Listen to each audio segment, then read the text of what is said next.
Then Rachel hit me with one of her signature repulsed eye rolls. "Oh my God, you're being so paranoid and insecure again. Shane's obviously just a lying asshole trying to stir up drama between us for his own amusement." I shook my head hard, cutting her off. "Don't try gaslighting me with that manipulative bullshit, Rachel. I know what Shane saw plain as day, and that's not even the worst part."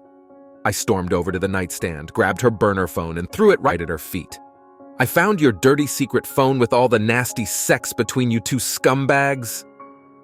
Rachel's whole icy, unbothered demeanor cracked as she realized I had concrete proof now.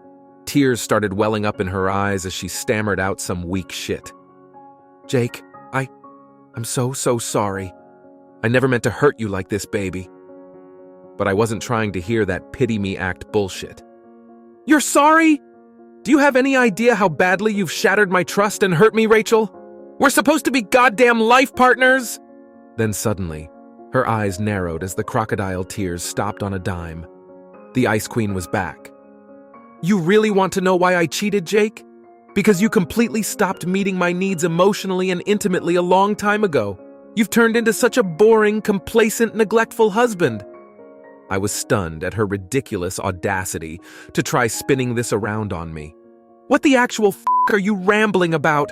We were doing great until you completely changed into this selfish, dishonest person." Rachel loudly scoffed in my face. "Oh, please. You're the one who became selfish and neglectful, not me. Always obsessing over work, putting my desires and our intimacy on the back burner constantly. I begged you for months to spice things up, to be more adventurous and passionate with me again like the old days. But you never put in any effort." My jaw dropped at her Olympic-level delusion and mental gymnastics. "Are you kidding me with this insane bullshit right now?" I shot back incredulously. "You're actually blaming me for your shitty choices and cheating?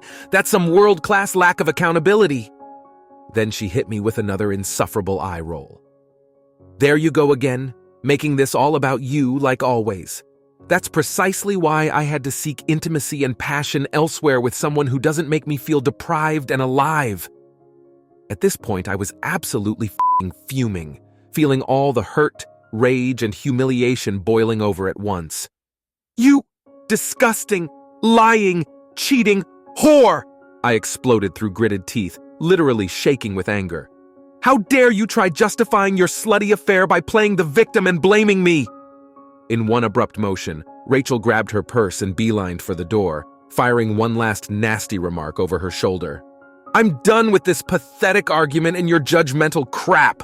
I'm crashing at Stacy's tonight. Don't even try contacting me until you've calmed the down from your tantrum and are ready to have an adult conversation." And just like that, the cold-hearted bitch defiantly flounced out without a second look back at the devastation she caused, leaving me standing there in stunned disbelief. I had so many other angry things I wanted to scream at her, so many unanswered questions, but she stormed off without a shred of empathy or remorse, like our whole marriage meant jack shit to her.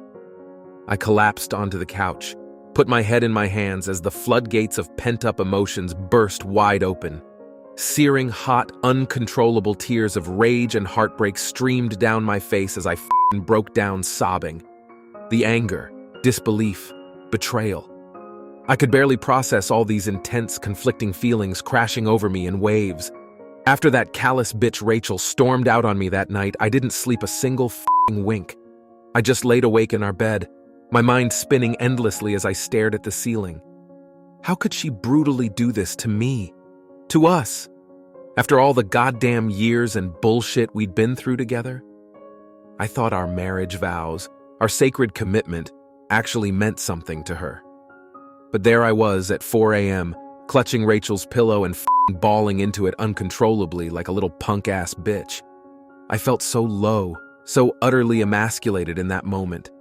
I'm supposed to be the strong male figure of this relationship, yet her betrayal had shattered me into a blubbering, sniveling mess.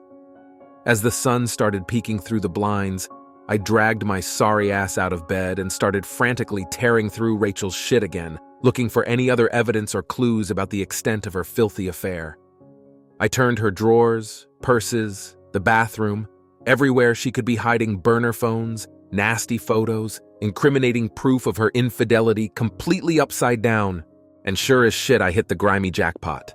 Buried under a pile of her yoga crap in the closet, I found a damn shoebox filled with Polaroid pics. F***ing graphic, smutty Polaroids of Rachel and that greasy yoga instructor boy going to town in various locations. My wife, my supposed soulmate and life partner, captured in a million degrading, compromising sexual positions with another man. I wanted to puke my guts out right then and there. How long had this twisted, sordid affair been raging for her to amass an entire shoebox filling of nasty-dicked sex photos? The worst one showed the two of them in what looked like the goddamn massage room at the yoga studio. Rachel's cheating ass bent over a table while he just jackhammered her from behind like a bitch in heat. I slammed the lid shut in horror and disgust. White-hot, blinding fury started bubbling up in the pit of my stomach at that point. The sadness and heartbreak I'd been grappling with instantly morphed into uncontrollable rage at the level of calculation and depravity in Rachel's deception. What a cruel, soulless bitch she had become. All this time, she was slinking around and bringing this loser charlatan musclehead around our home, sleeping in our bed. I was the poor dumbass thinking we were in love. I spent the rest of that morning and afternoon in a red mist, angrily packing up every single one of Rachel's belongings into boxes and garbage bags. Clothes, shoes, makeup, electronics, anything that was hers went into the pile to get violently thrown out. I even boxed up all her precious yoga gear and overpriced athleisure crap that started this entire nightmare. Good f***ing riddance to all of it. By the time that treacherous snake Rachel finally slithered her cheating ass back home around 6 p.m., I had formed a massive mountain of her shit in the middle of the living room. When she walked in, I was chugging whiskey straight from the bottle in a towering, unhinged rage. "Get the f*** out of my house, you disgusting, worthless whore!" I bellowed at the top of my lungs. She looked around in fake, dumbfounded shock at the huge pile of her belongings, having the audacity to act blindsided. What is all this, Jake? Why are you doing this?" I charged right up into her lying, deceiving face as she shrank back in fear, spittle flying everywhere. "Don't play f***ing dumb with me, you depraved slut! I found the whole sickening shoebox full of your nasty sex photos you two scumbags made. I know every single goddamn depraved detail about your raunchy affair now." The crocodile tears started spilling down Rachel's cheeks yet again as she launched into another sobbing act. I'm so sorry you had to find out this way. I never meant to hurt you, baby." Something inside me just snapped into a blinding, whited-out rage at that very second. "Hurt me? You utterly destroyed and humiliated me, you vindictive bitch. You broke all our sacred f***ing wedding vows and betrayed me in the sickest possible way. God, I can't even look at your deceitful, manipulative face anymore." With that, I picked up the half-emptied whiskey bottle and hurled it directly at her head. Rachel recoiled and stumbled backwards at the last second, the bottle smashing against the wall in a spray of amber glass and liquid. "Jake, what the hell?" she wailed through the tears. "Get the fuck out!" I was absolutely roaring from that primal, animalistic place at this point, picking up one of the boxes and launching it at her, clothes and shoes exploding everywhere as she cowered. "Get your filthy, cheating ass out of my goddamn house right f***ing now before I f***ing kill you!" In a panic, Rachel started frantically shoving as much of her shit into bags as humanly possible, sobbing hysterically the entire time. I was shaking violently, a caged, rabid animal, scooping up anything I could grab and hurling it towards her general direction as makeshift missiles. "You're a sick, deranged monster," she blubbered, as a framed photo whizzed past, narrowly missing her head, shattering into shards against the wall behind her. After what felt like an entire vicious eternity of this explosive, violently traumatic back and forth, Rachel finally stuffed the last bag and fled out the front door without a single look back. I stood there hyperventilating in the aftermath of our war-torn living room, the roaring anger slowly giving way to heartbreak and sorrow again. I collapsed onto the floor, surrounded by the debris and shattered glass, and broke down into heavy, unrestrained, gut-wrenching sobs yet again. As I laid there weeping, cradling our framed wedding photo from happier times, I felt utterly hollow inside. Like the Rachel I knew, the woman I fell in love with and thought was my soulmate was now dead, and a demonic, heartless succubus monster had risen from her ashes. I don't know how long I laid there on the floor that night, bawling my eyes out until I physically couldn't produce another f***ing tear. At some point, I must have cried myself into an utterly exhausted, dreamless sleep. When I finally came to, it was the next morning and streams of sunlight were peeking through the curtains like a cruel taunt. As I slowly regained consciousness, I felt like I'd been hit by a goddamn Mack truck head-on.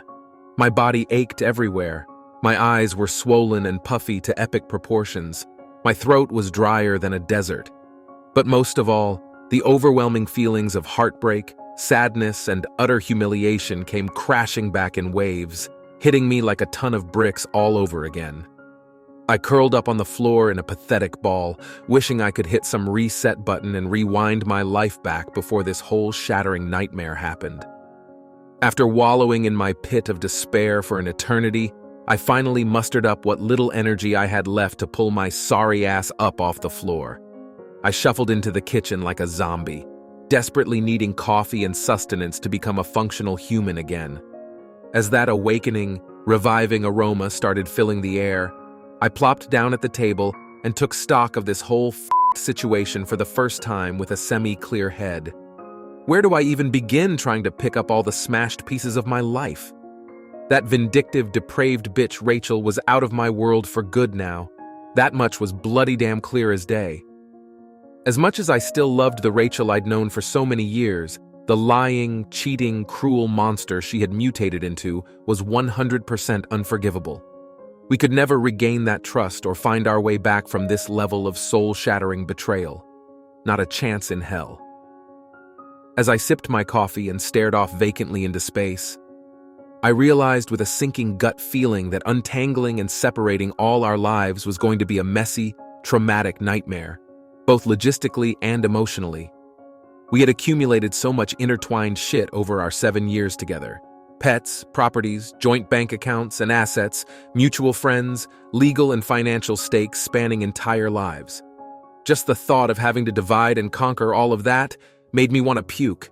Not to mention how the actual do you even begin to grieve and process the effective death of your once soulmate. Ideally, maybe you'd quit your job, book some peaceful solo retreat to recharge and reflect, seek out counseling to heal properly. But most people can't just drop everything and pause real life to rebuild themselves. We all still have jobs, mountains of bills, endless responsibilities that keep piling up whether your life imploded or not. By the time I finished my coffee and choked down a stale bagel, I settled into a numb, pragmatic determination to just attack this catastrophe one step at a time, grinding through it like a business transaction rather than an emotional tornado again. As much as it killed me, I needed to shut off the blinding fury and debilitating sadness for sheer survival, treating this like extracting myself from a toxic business relationship. No more, no less.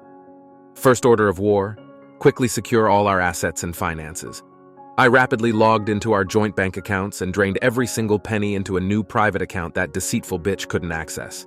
We had a decent chunk of cash in there, but certainly not some high-stakes divorce ransom worth fighting over too hard. Next, I gathered every important document, record, possession, anything at all that had both our names attached, and threw it all into a box to stash. I changed every password, deleted fingerprint IDs, enabled two-factor authentication, anything I could think of to completely lock Rachel out of our digital life, and all sensitive information. While scorched earthing our cyber world, I also went ahead and just blocked that monster's number across every communication platform, email accounts, social media, rebuilding any firewalls between us while I processed next steps toward survival. With our money hostage situation contained for now, I started moving on to the logistical shit show. We had 2 properties together, the home I was standing naked in and some vacation cabin upstate. I spent hours making calls to real estate lawyers, researching the strategic options to strip her name off the house title and put it up for sale. The cabin would be even trickier with loan considerations. Maybe some kind of buyout escape made most sense for that. Either way, better to cut ties to any physical reminders of our now toxic relationship. The real gut punch to the soul came when some pet adoption service arrived that afternoon to assess our 2 rescue dogs for a potential surrender. As they examined Buster and Chloe, checked them out, filled out all their profile info, I felt sick to my stomach knowing one of us would be forced to give up those dogs we both loved like our own children. I had to step outside to keep from vomiting, leaning against the doorway taking deep breaths as tears welled up. No matter what path I chose, this separation was going to result in deep, prolonged, visceral pain. I spent the rest of that day making all the other tedious arrangements, changing my personal mail to a P.O. box, requesting new license IDs with just my birth name, updating my residential address everywhere, handling all the mundane life admin garbage that comes with an emergency separation. I worked myself to total exhaustion until finally collapsing into bed that night, physically and emotionally drained again. As I laid there trying to fall asleep, my mind started spiraling with all the potential what-if complications and future traumas from this separation. What if Rachel decided to fight me on every single issue out of pure spite? What if she moved to drain accounts or destroy property in a vengeance rampage? What if this escalated into a long, traumatic, messy legal battle? Just when I thought I had cried every last tear, I felt them streaming down my face again at the total unfairness of it all. The person I treasured most in this life, the woman who vowed to be my life partner, had detonated our world without a single afterthought. Eventually, utterly exhausted on every level, I drifted off into a restless, nightmare-filled attempt at sleep. As unconsciousness slipped over me, my last thoughts were of better times with Rachel, the radiant, caring, beautiful woman I had devoted every ounce of my soul to. I mourned her loss already, and the death of our once epic love. The next few weeks passed by in a blur as I mechanically executed the difficult process of disentangling my life from Rachel's. I threw myself into work, taking on every project and crunch time assignment I could to keep occupied and bring in extra income to support my new single life. The nights were the hardest, coming home to my cold, empty home with nobody there and wrestling with the darkness of my thoughts. Some nights blinding anger and resentment would overcome me as I replayed Rachel's betrayal over and over in my head. How could she have flushed away our entire future together so callously for some meaningless fling? In those bitter moments, I regretted ever meeting her and opening up my heart. I'd pound away at a heavy bag in the garage until my knuckles were raw, imagining her deceitful face.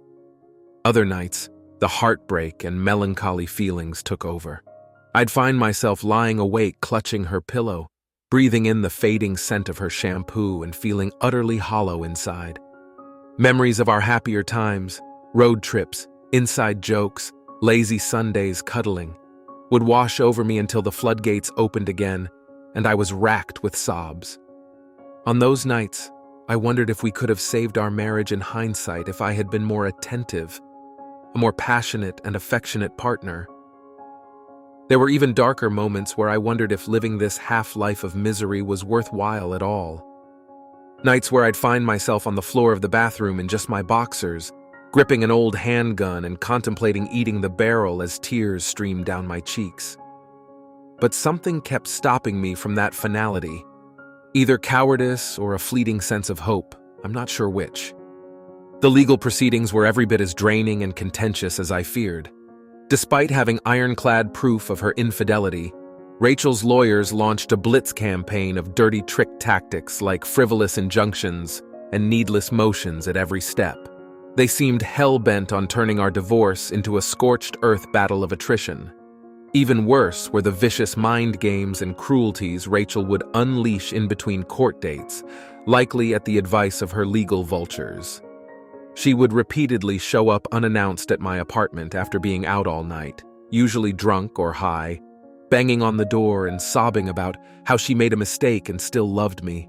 Inevitably, I'd let her in just to have her switch into an abusive tirade mode once inside, berating me for being an inadequate man and an uncaring partner. "You're the reason I cheated in the first place, you selfish prick," Rachel screamed through choked sobs one night after a date night gone awry. If you had cherished me and kept the passion alive like Mike does, I never would have strayed. Rather than kicking her out, as I knew I should have, I'd find myself pathetically trying to reason with her until the vicious cycle started over again. Sometimes it would turn physical too, with her hitting me when I didn't respond how she wanted, calling me every vile name imaginable. I took it all and never raised a hand in return, utterly broken down as a person at that point. Eventually, Rachel would slink off in the early morning hours without a word, leaving me to pick up the pieces of my ravaged apartment and what little self-worth remained. Those were the darkest, lowest points, giving in to the manipulative cycles and toxic warfare she wanted to wage out of spite. The shame, guilt, pain, and hopelessness would consume me in those quiet hours of the morning until I started self-medicating with the copious amounts of opioids my doctor had prescribed for the pain and insomnia. It started innocently enough, just a pill here or there to numb the anguish, but that dosage steadily increased over time as my mental state deteriorated. Before long, I was completely dependent, craving those chemical bubbles of artificial peace whenever reality became too unbearable. As the legal battle dragged on with no end in sight, the financial strain began mounting as well. Both sides' aggressive legal teams were bleeding my dwindling resources dry as I juggled mortgage payments, therapy costs, drug habits, and other daily life expenses on just a single decent income. I started exploring any possible money-making gigs on the side or under the table to keep the ship afloat. Rachel's ruthless litigators seemed to sense my desperation too. They kept upping the ante in mediation, demanding more and more assets: home ownership, savings liquidation, vehicle transfers, you name it. Even the money wasn't their endgame though, I realized. They specifically wanted to break me mentally and emotionally by any means necessary until I agreed to sign off on every unreasonable demand. By that point, I found myself weighing the lesser of two nightmare scenarios: either drain every resource and legacy I'd ever earned to its last penny fighting this prolonged war, or negotiate an abject surrender where I forfeited much of what I'd spent my entire life building, for the blissful release of being free from this hell at last. There seemed to be no path where I wouldn't emerge a completely broken and destitute man in the end. In the end, I realized prolonging the legal meat grinder any further would only leave me a hollowed-out husk, utterly depleted in every sense. As excruciating as it was, I had to cut my losses and negotiate an exit ramp from the divorce battlefield, even if it meant forfeiting much of what I'd spent my life building. Rachel's shark lawyers certainly drove an uncompromising bargain when we entered those final mediation sessions. With my financial reserves rapidly dwindling after years of legal fees, I found myself forced to agree to a lopsided settlement that heavily favored her side. She got the home. She got the massive chunk of liquid assets and investment accounts. She even got to keep both of our beloved dogs, a cruel negotiating tactic I'm sure her legal ghouls suggested to maximize my suffering. The only concession I could retain was keeping my personal vehicle, some basic possessions, and avoiding the bankruptcy they clearly hoped to push me into. As I numbly scratched my signature across the damning documents that day, I felt like I was signing my life away, the culmination of everything I had spent decades working towards, authoritatively seized in the span of a few hours.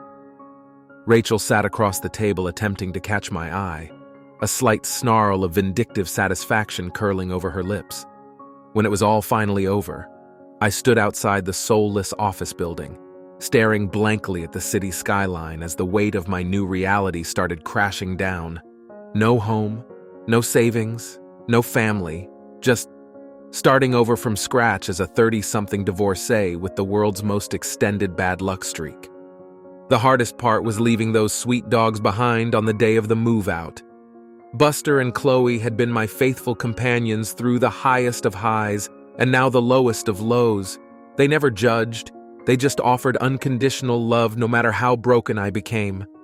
As the mover's truck pulled away with them peering sadly through the rear window, I felt like the last embers of my previous existence had just been permanently extinguished. With literally no place to go, I spent that first aimless stray week couch surfing with friends who took pity on me. Nights were spent tossing restlessly on pull-out sofas, questioning every decision that led me to this bottom place. Days were mind-numbing blurs of job searching, smoking myself into an apathetic stupor and trying to ignore the perpetual looks of pity and whispers from those around me. Eventually, with my funds drying up and self-respect eroding by the second, I realized I needed to make a drastic reset to claw my way out of this bottomless pit I was spiraling down. Get out of the city, away from all the triggering memories and toxic people, and completely rebuild myself in a new environment. Start over with a clean slate in every sense. On a whim, I cashed out what remaining money I had for a shitty used car and supplies, then pointed myself west without any destination in mind. Just driving to drive, putting miles between my shattered past and an unknown future over the horizon. Those days and nights spent alone on the open road were some of the darkest mental spaces I've inhabited, batting away thoughts of hurling myself off roadside cliffs or wrapping my car around guardrails. But the human survival instinct is remarkably resilient. As the endless miles of interstate blurred by through the car's cracked windshield, I found myself gradually letting go of all the baggage weighing me down emotionally. The ruins of my previous storybook life were well in the rear view now, allowing me to start envisioning the first faint sketch of a new existence from scratch.